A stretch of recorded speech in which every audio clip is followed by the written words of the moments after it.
Alright guys, hope you're doing well today.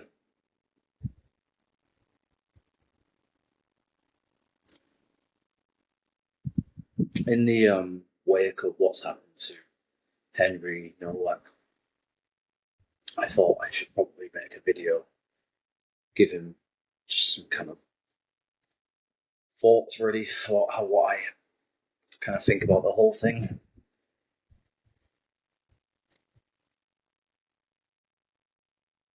Probably more than anything else, my fears for England, really, if I'm being honest.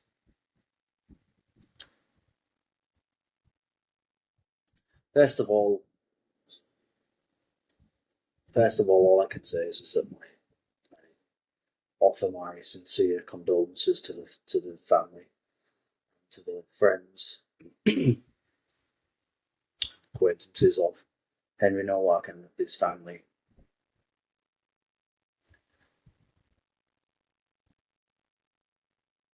I haven't planned this. Everything's kind of off the cuff here. I haven't got anything written down today, and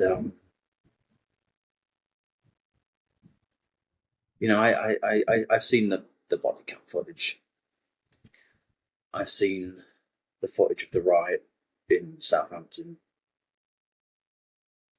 I've also seen the sort of like training manual that the police were support. I've been trained, indoctrinated, if you like, brainwashed to follow with regards to prioritising ethnic minority needs. Essentially discrimination. Racism towards white people. I don't really know how else to put it, really. And while racism is obviously bad from wherever it comes to whoever it happens to, I think for far too long, quite frankly, in the UK, in my opinion anyway, I think there's just been far too much emphasis on, quite frankly, far too much focus, too much emphasis on multiculturalism,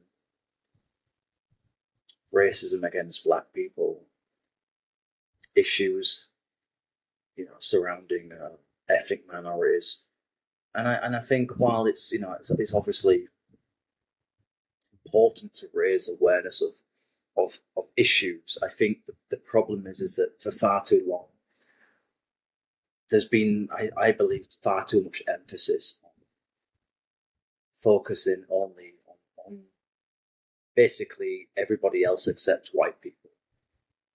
And I only say white people because it's easy to categorize and say, everybody, you know what I'm talking about. And specifically, really, I believe the white working classes. I already think they've been put back burner for a very, very long time.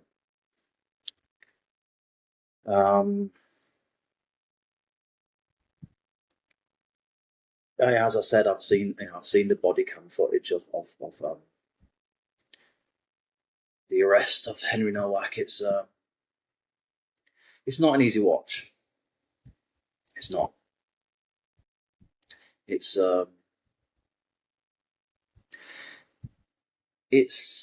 upsetting.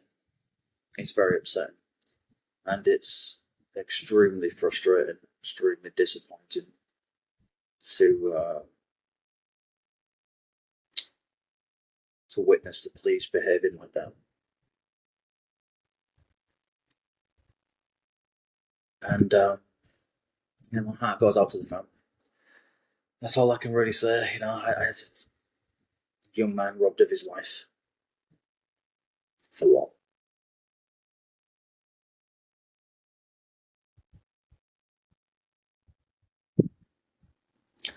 What do you even say, really?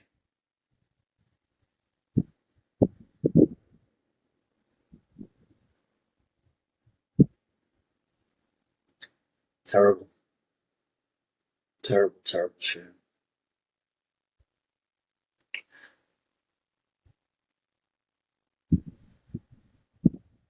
What the police did was not only negligent, but absolutely criminal.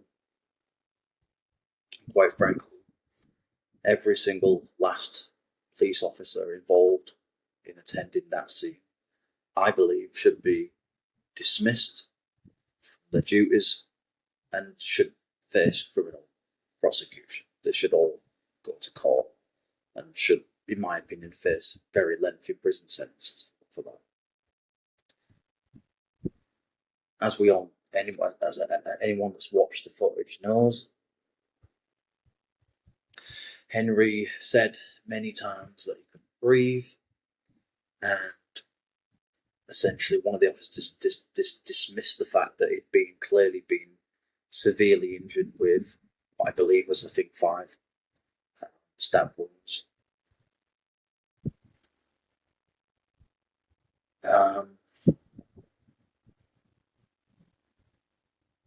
What appears to be an unprovoked attack, as far as I can tell, anyway.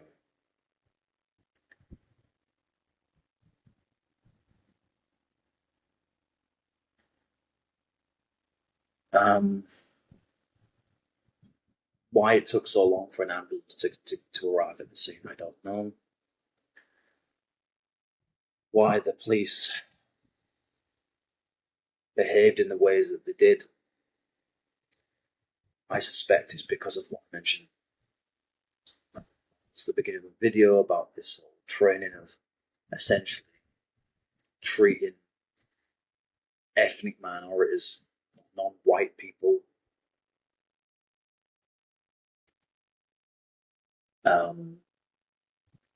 with more priority, and essentially, there's no really easy way to put it, really. Essentially kind of treating white people as second-class citizens.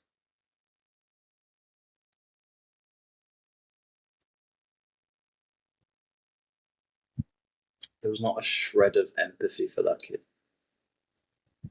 Not a shred of compassion from any of those officers. They just had this kind of very matter-of-factly kind of approach, just very cold, clinical.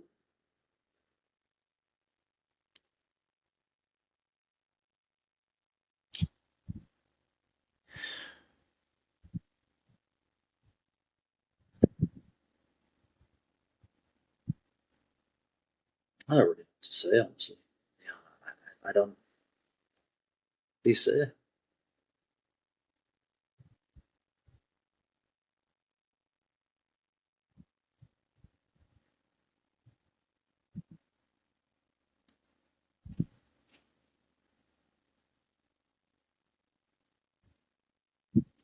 It was really quite moving watching Henry's father speaking out outside. I believe it was outside the court after this fucking monster had been sentenced to, I think, 21 years in jail. If he even serves that. Pathetic.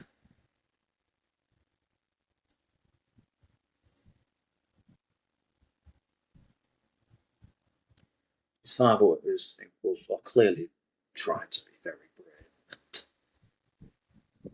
be strong, but you know that man is. He'll never be the same again. And neither will the rest of his family, of Henry's family either, or his close friends probably.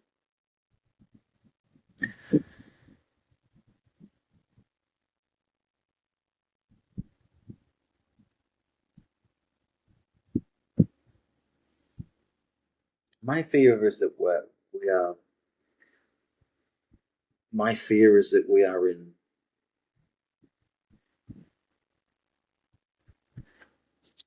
I fear that we're starting to see the breakdown of law and order gradually. It's getting dangerous.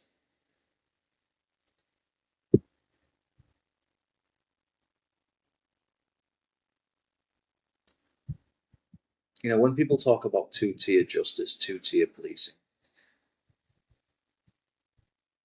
This case proves it without a shadow of a doubt. This case proves that they prioritised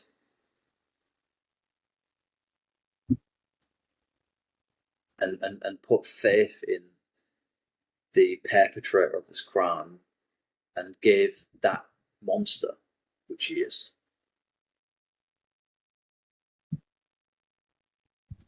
empathy, understanding. What did Henry get? Nothing.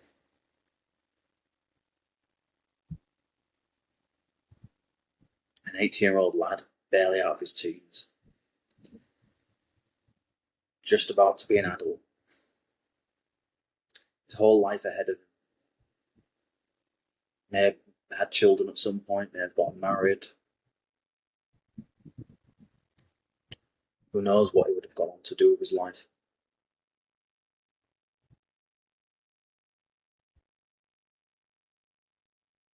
Just like that. Robbed of his future.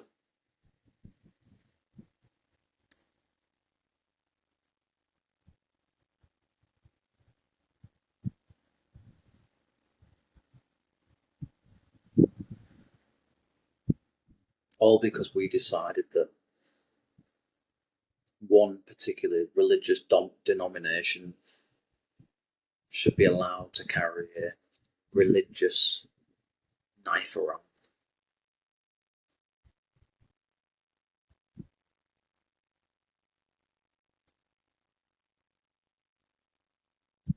You know, sometimes I just don't have the words. I just don't know what to say sometimes.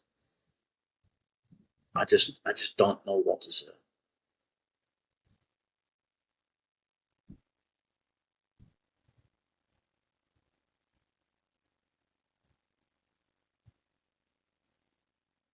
All I know is that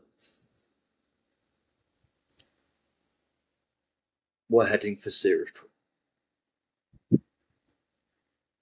We are swiftly heading for very, very, very serious trouble in that country.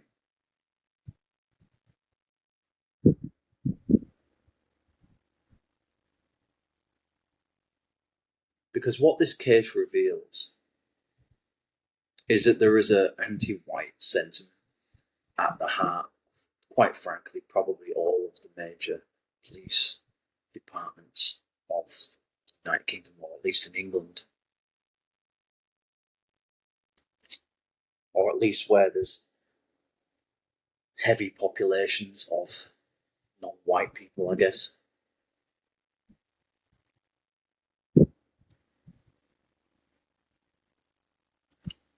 Do you realise how dangerous this is?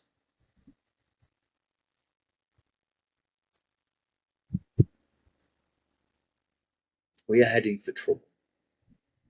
We are heading for very serious trouble.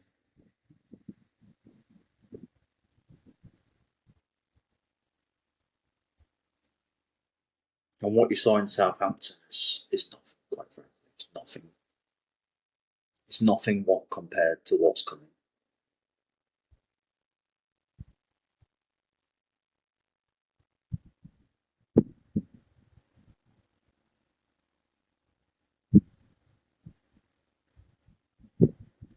You know, if it wasn't bad enough with the whole grooming scandal,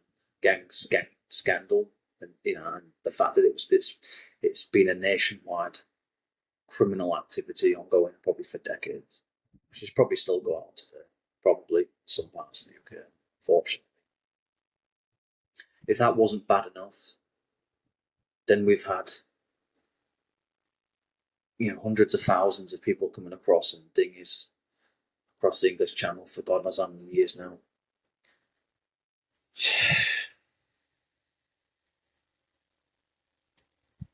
The authorities they just won't listen. They just won't learn. They just won't listen. They won't change their ways.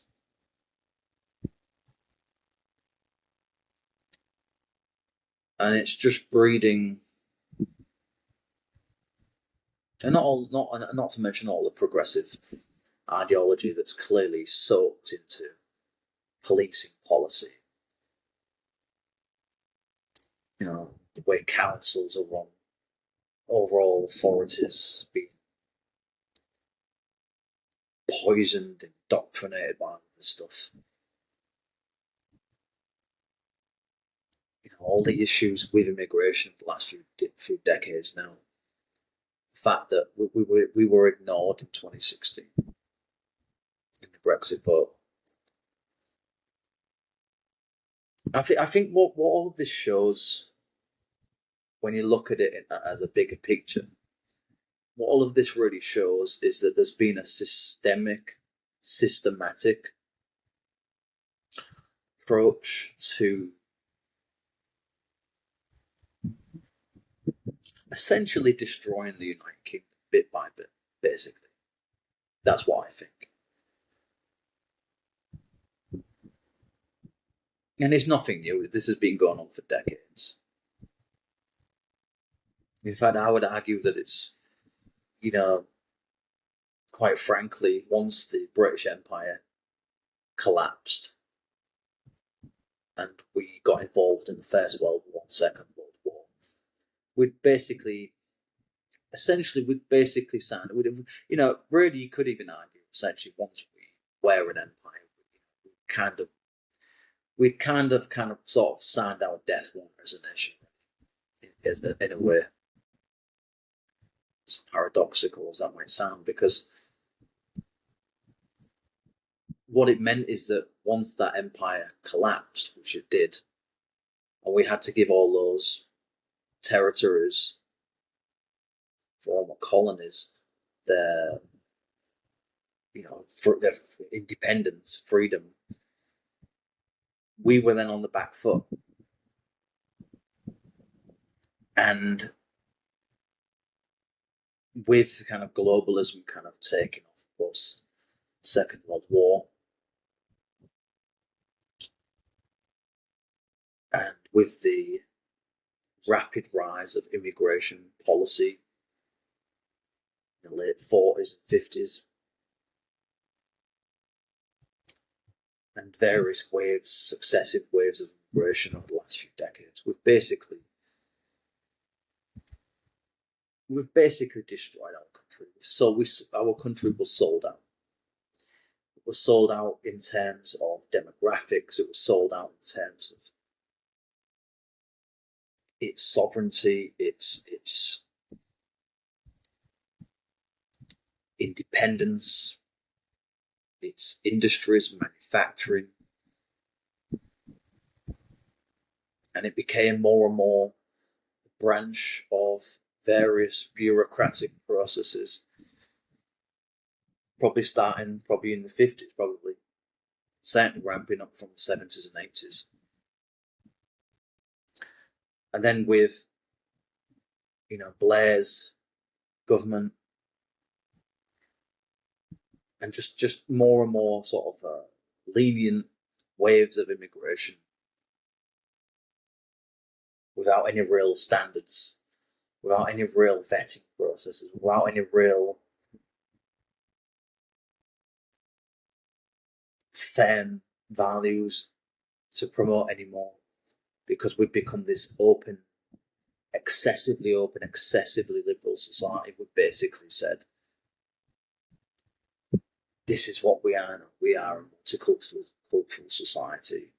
We don't believe in nationhood anymore. We don't believe in sovereignty. We don't believe in protecting our borders. We don't really believe in the white working class, or, you know, we don't really believe in our own people anymore. We're a global player now, so we've got to be part of this global entity. And I'm only saying all of this because I think it's relevant, really.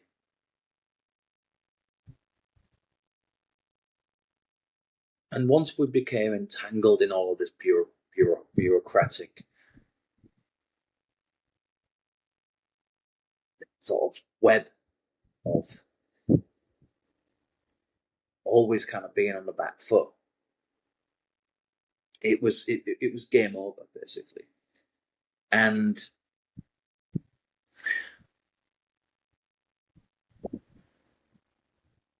And I just think, quite frankly, I just think that, quite frankly, I think people have just had enough. I think people have had enough, Wallace. They've had enough of it all.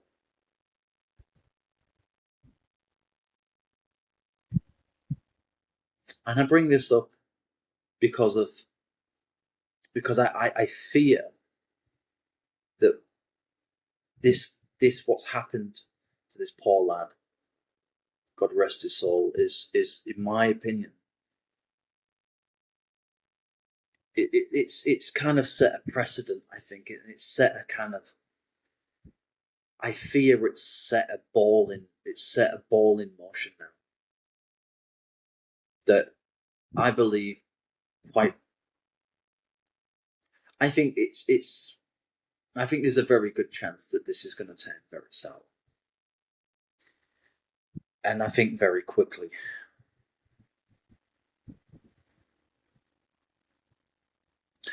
And I've been saying, I've been saying that there's troubles coming in the UK since at least 2010, I think 2011. I've been saying that.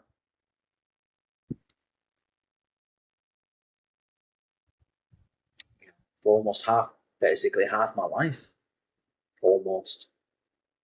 And I think deep down, I think a lot of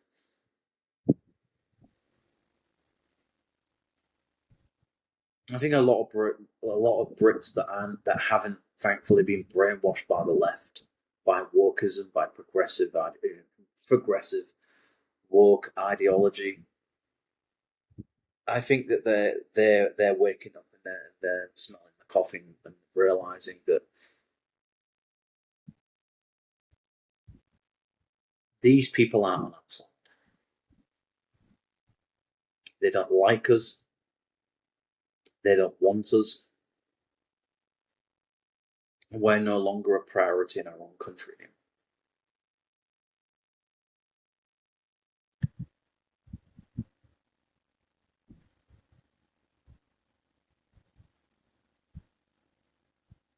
And that when more and more people realize that is the truth, which it is,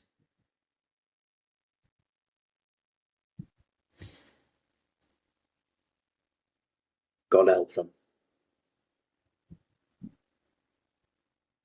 God help the establishment.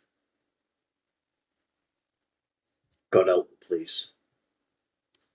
Because I fear that once there's momentum in the UK for civil unrest, it's going to take a lot to stop it. And it is going to get very, very, very ugly.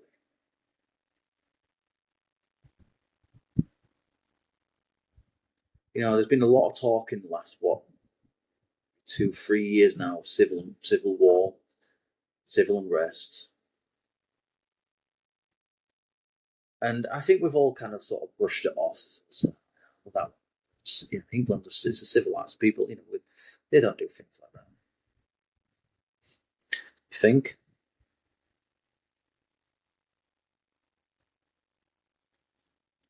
See, I believe that the chemistry, if you like, is already there in place for this to happen. I think we're at a point now in especially England's history where I see there's a lot of things merging together that I believe are going to tip a lot of people over the edge. Because I don't think things are going to get better anytime soon.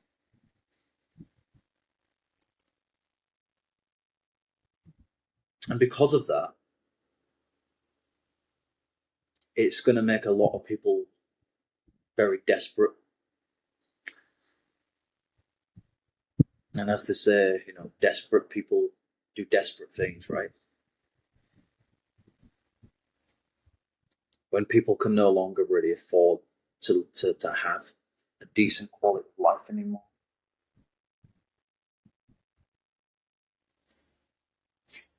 because bills are too expensive, food's too expensive.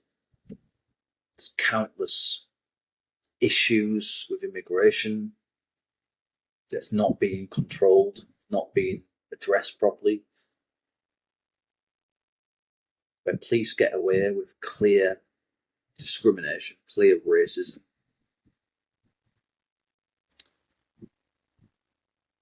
where people are treated like subhumans, essentially. You're not worthy anymore. You don't matter anymore. You're not worthy anymore because you're white.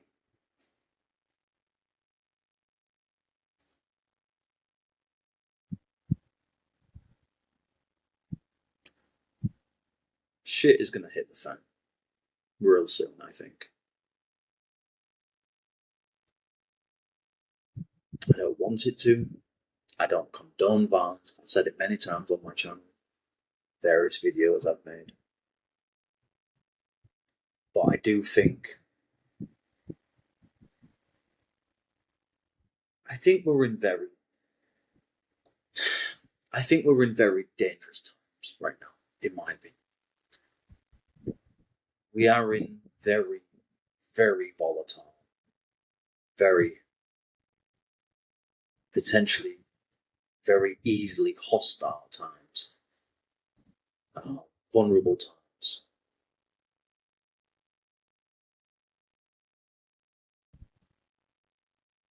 And while I don't have a crystal ball, my fear is that possibly in the next, I don't even know anymore, could be weeks, could be months, could be the next few years, certainly not decades. I thought it might have been, if you'd have asked me a few days ago, I probably would have said probably a couple of decades away from something like this happening. But with what's happened with Henry Nowak's death, honestly,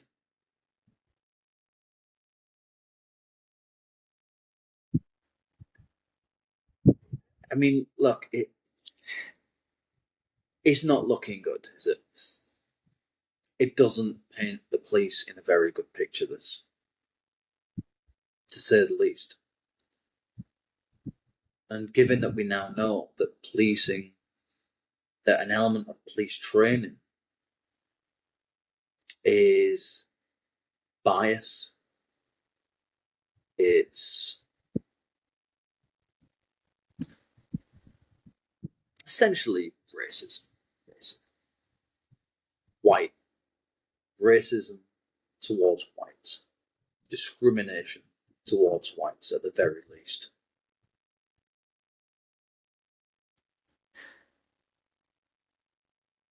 You know, one of the worst things, this is really honestly one of the very worst things that could have happened. It was no wonder that they didn't want to release this footage.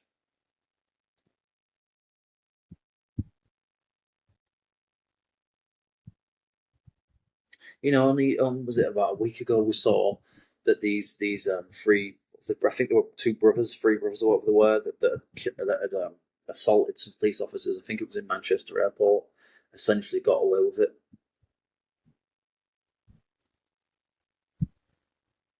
You know, just more and more instances of the judicial system being lenient towards specific types of people is becoming apparent to me.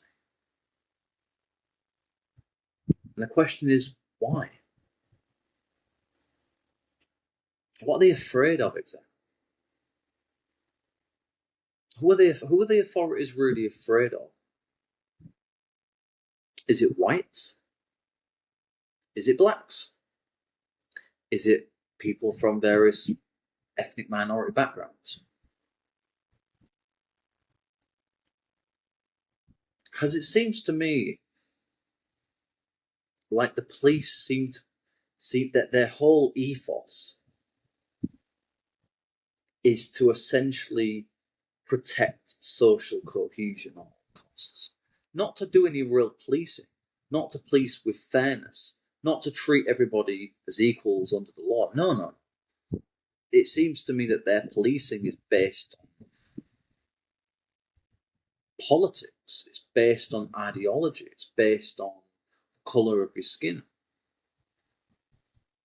You say, I thought we live in a society. I thought we used to live in a society where you were treated equally on, under the law. I mean, that's what's supposed to be, right? It shouldn't. You're not supposed to turn up to a crime scene and start making assumptions, and certainly not jumping to conclusions. Your job as an officer is to attend a scene, gather evidence, investigate, and then build a case. Your job isn't to turn up to a case, automatically assume that somebody's guilty, and then essentially decide that that person's no longer worth any kind of help. But here we are.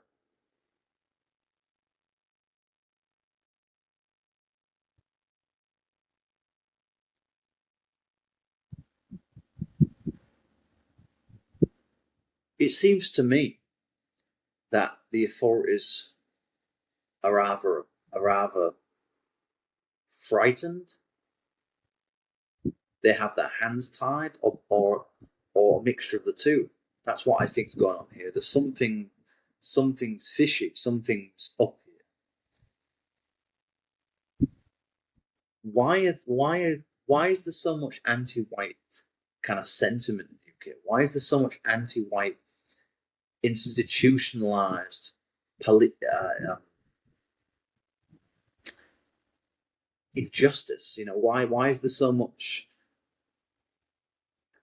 Seems to me to be the case. There's discrimination towards white people. Why is that? And I guess the reason for that is because I guess part of it is DEI, probably. Part of it is probably just how woke politics, woke ideology, has identity politics as well as seeped into the fabric of all major institutions in the United Kingdom, which explains why the police are acting out the way they do, why the councils don't seem to want to help you unless you're an ethnic minority or you come over on a dinghy. It's why the judicial system treats white people more, treats people with more stricter sentences than it does for other people. It's why the Home Office is corrupt. It's why the Border Force is corrupt. It's why the civil service is corrupt. It's why the government speaks. Well, it's why Keir Starmer and its close allies speak in the ways that they do, because they basically hate the country. They hate the working classes. They hate the whites. They hate the white working classes in particular. And it's nothing new. I mean, that's been going on for decades. That's been going on probably since the days of probably Margaret Thatcher.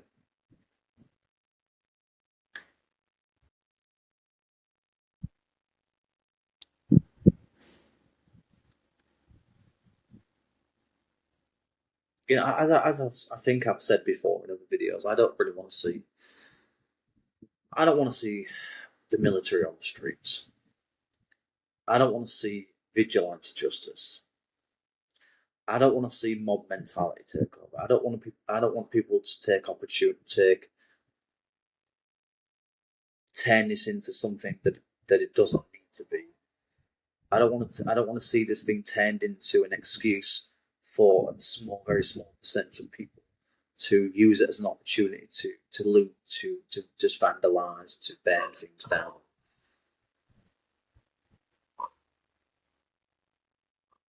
But at the same time, I do wonder whether this is perhaps, as much as I hate to say it,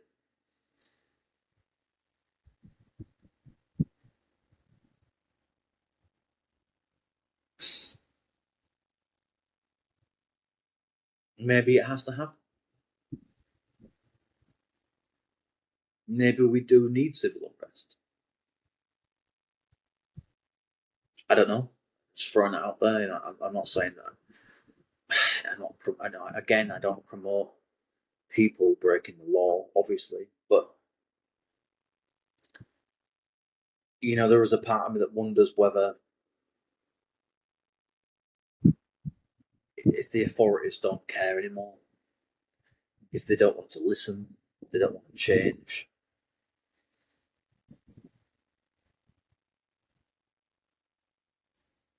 they don't want to please fairly, then people will start to feel that they're not being heard, that they don't matter anymore in their communities, and so therefore they're going to have to start protecting themselves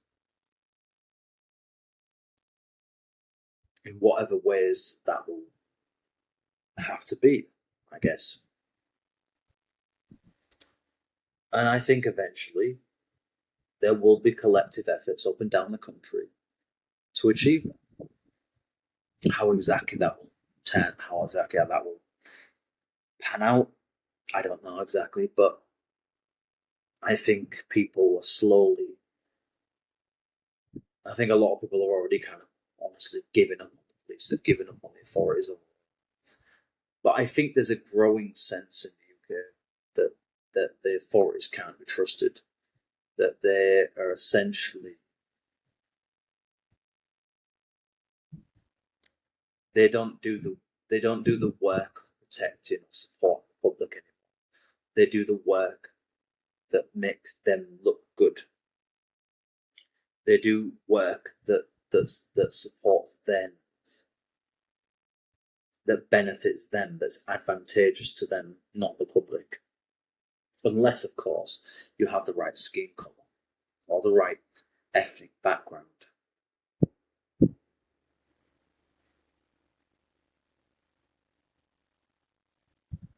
So where do we go from here?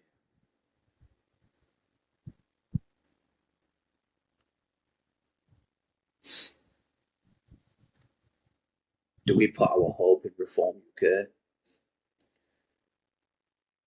Do we put our support in Restore Britain?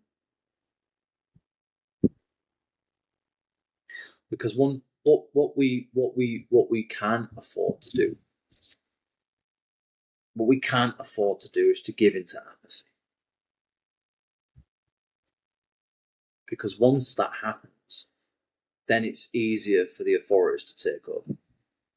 Which I think kind of is what happens. What's happened here is that too many people have lost trust and respect in law. And that's why I think this is why I fear that we're seeing a decline in law and order. We're seeing a decline in respect, faith in the judicial system, in policing, in local councils, in government, in just about anything really, at the NHS, you know.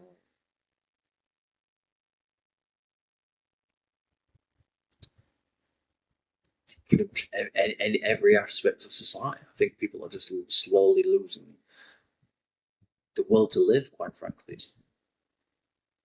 because it's people's lives are getting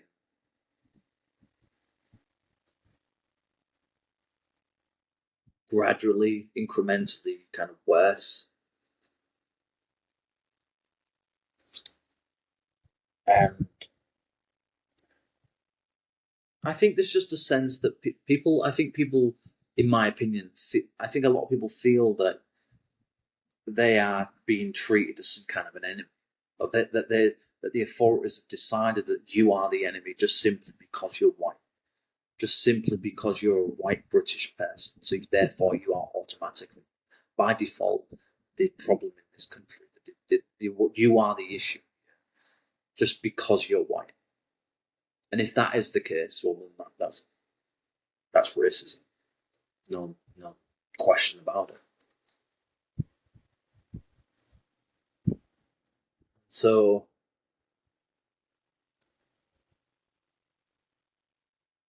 I think the authorities have basically, they chose their side a long time ago. They made their allegiances a long time ago.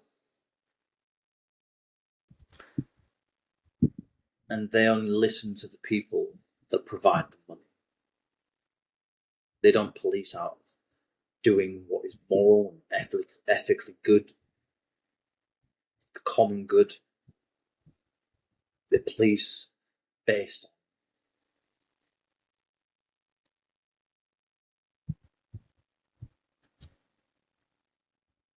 Basically, it's discriminatory policing, really.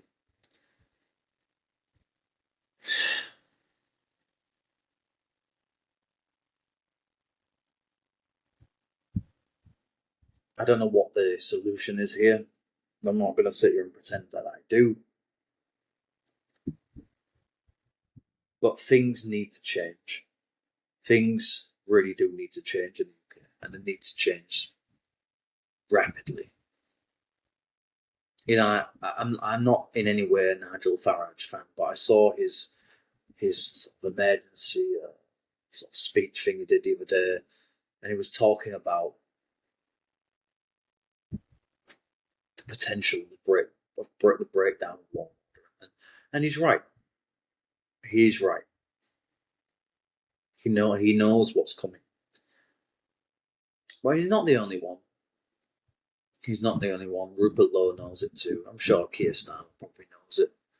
I'm sure most of the leaders of the Kemi Badenoch, I'm sure they all know deep down that there is something deeply rotten, something deeply, deeply toxic about the UK. In fact, possibly many things. Rotten, toxic, dysfunctional, unhealthy, poisonous, fucking wretched. And those things need to change soon. Very, very soon. Before we have absolute carnage, chaos on the street. Which we will eventually. Mark my words. In fact, you can come back to this video when it kicks off. Which it will. It will kick off. I think more and more people are realising that. They're realising that this is not going to end well. It's just not. It's not going to end well.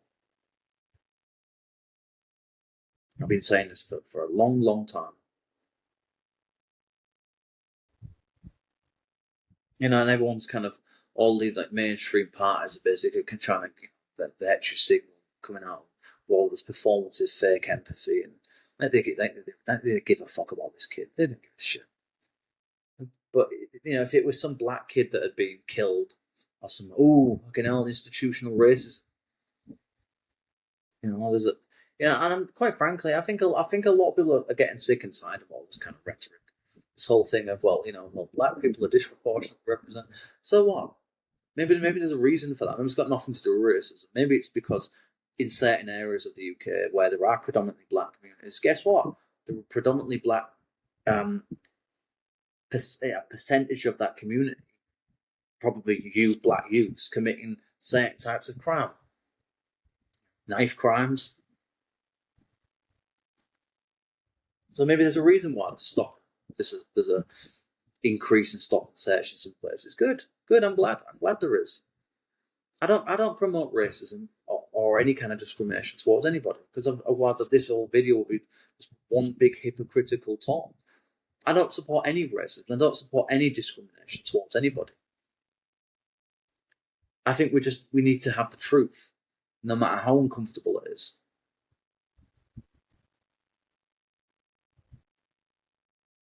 I think all weapons, any kind of weapons, any kind of tools of weapons, or items that could be used for deadly reasons, that people carry on them for religious purposes, should be banned. Quite frankly, I think it should be banned in public. I think we should just put a full ban on it. But there shouldn't be anybody that should get an exemptions. This would never have happened. Anyone, I'm sorry, but maybe there comes a point where you start having to have X-ray cameras or something like that on the streets to prevent knife crime. I don't know what I don't want to take away people's rights and, privacy and all that kind of stuff. But, there comes a point where I think you just have to say, look, we've got to do something. Ideally, education should be the thing that turns people into morally, upstanding citizens. But apparently that's not what helping a lot of people. And I think and quite frankly, I don't think it's really. I think a lot of the time it's a cultural issue. It's a religious issue. It's a cultural issue. It's an upbringing issue, I suppose. Sometimes, but no one wants to talk about it. Everyone just wants to, automatically assume that it must be racism because people are getting arrested because they just happen to be black. I'm sorry. I just don't. I don't. I'm kind of getting a bit tired of hearing that kind of argument. And you could say, well, how do we know that this case with Henry Nowak was a case of racism? Well, we know because of the evidence that was found in what's been found in these police training manuals that essentially say that we have to basically prioritize the needs of ethnic minority groups in our communities above white communities. Basically, that's why this kid was basically left to die. The police treated him as basically a suspect. Henry, that is, and the other guy was basically treated as innocent. Well, what happened to being, you're innocent until proven guilty, right? I mean, that's the thing we hear all the time, isn't it? You shouldn't nobody should be condemning you and automatically sticking a label, you're guilty, without knowing the full situation. And why didn't the police properly check for injuries? Why did they just let him? What happened is that based on what that scumbag fucking piece of shit told the police, they essentially believed him. Oh, well, he must be right? Because he's got a mixed complexion, so therefore he must automatically be right. The white boy must clearly be guilty because he's white. He's mixed, so therefore he's correct, right? And that's what happened here. So they put the needs of this Sikh guy above the fucking needs of the guy that was lying on the floor with fucking 5 fucking stab wounds. I'm sorry for swearing, but it's just.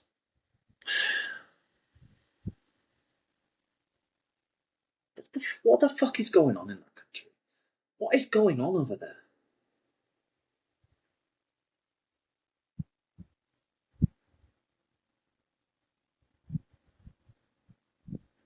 When will this end? Where will it end?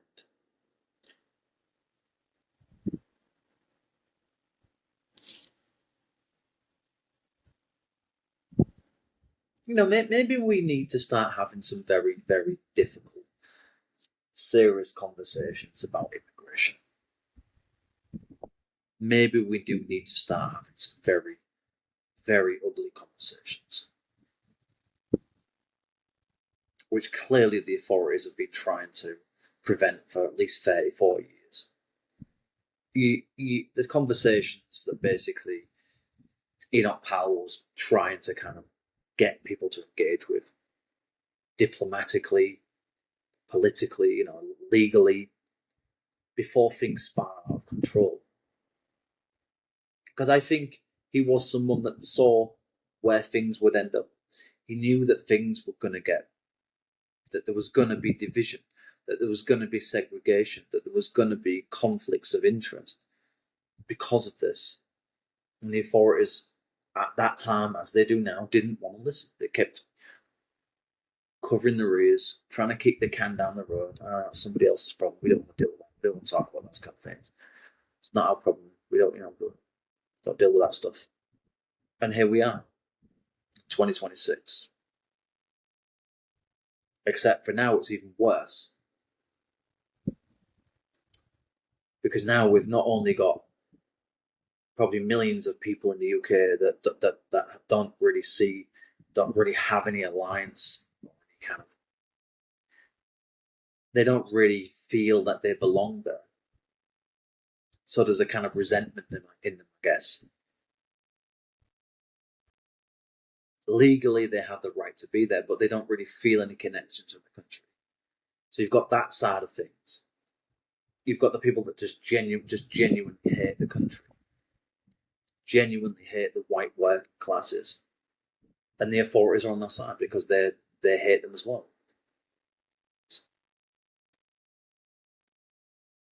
Then you've got all illegal immigration going on, and the ills of legal migration as well. Just how pathetically lenient it's all been for at least 20, 30 years. It's I'm sorry to say it, but this is a disaster waiting. It really is. This was never going to end well. And that's why they've been telling you for a very long time that you must play into this idea. This is a multiculturalist society. This is an ethnically diverse society. You must get behind it. You must support it. Otherwise, you're a racist. You're a bigot. You're a fascist. And the fact that they have to keep telling you that, and they have to police that through hate speech laws, tells you everything you need to know. Tells you a lot. Because what that really means is that the people that they're protecting aren't necessarily people that they respect. They're people that they fear. And because they're people that they fear, that's why they want to protect them. That's why they want to capitulate to them. That's why they want to pander to them. Don't get it twisted. That's really what's going on here.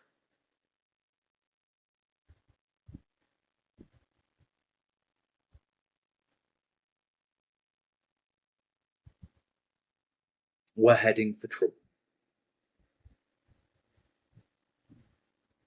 We're heading for probably at some point, mass non-compliance, mass unrest, and definitely fractions of extremism of some probably, and fragmentation, segregation, various degrees, I guess, of some kind of civil war-like thing, I think, is going to break out eventually in that country.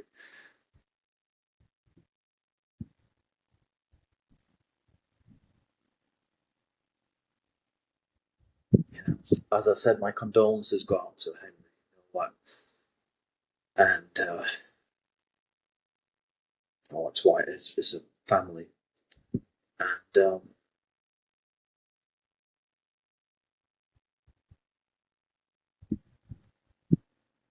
just feel sorry for his family. Feel sorry for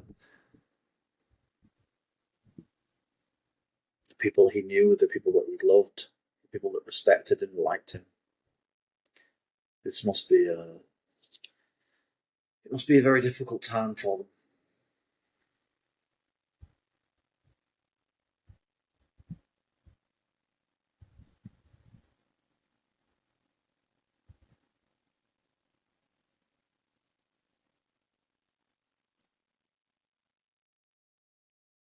I don't know where we go from here. I really don't know where we go from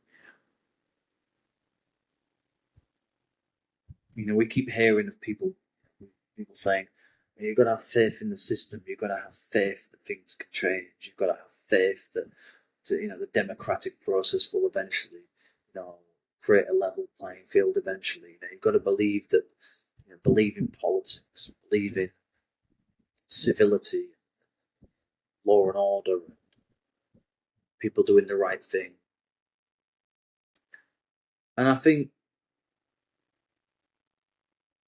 the various scandals, the various crimes that are happening by certain types of ethnic minorities, the issues with illegal immigration, the grooming gang scandal, two-tier policing, two-tier justice.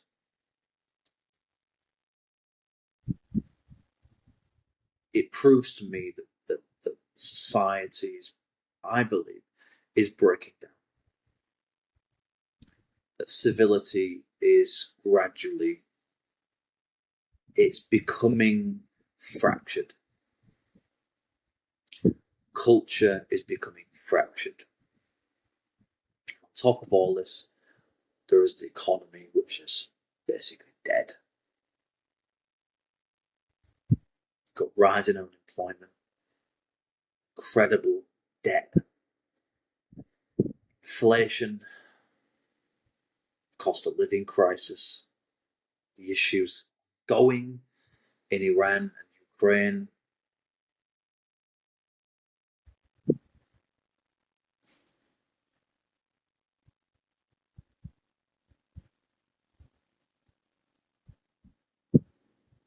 This is going to get violent.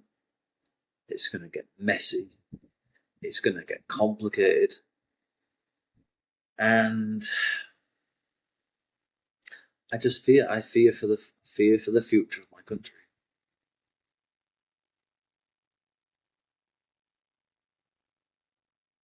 I don't want to see innocent people getting caught up in all this stuff. On all sides, by the way.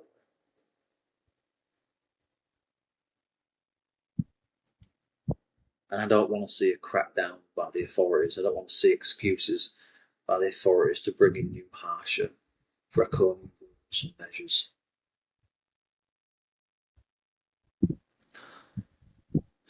But at what point do you have to say, we tried to be civil, we tried to be diplomatic, we tried to do things in a sophisticated way, and you refused to support us, you refused to listen, you refused to take our concerns seriously. And here we are. And at that point, maybe unrest, as much as I hate to say it, is the only thing left.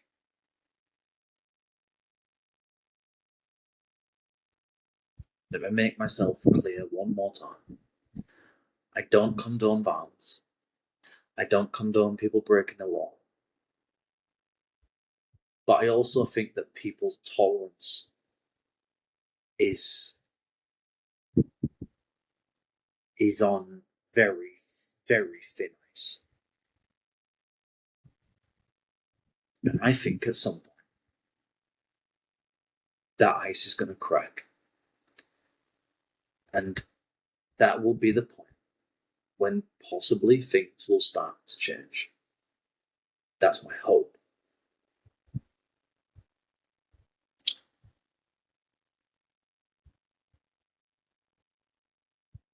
But if it doesn't change,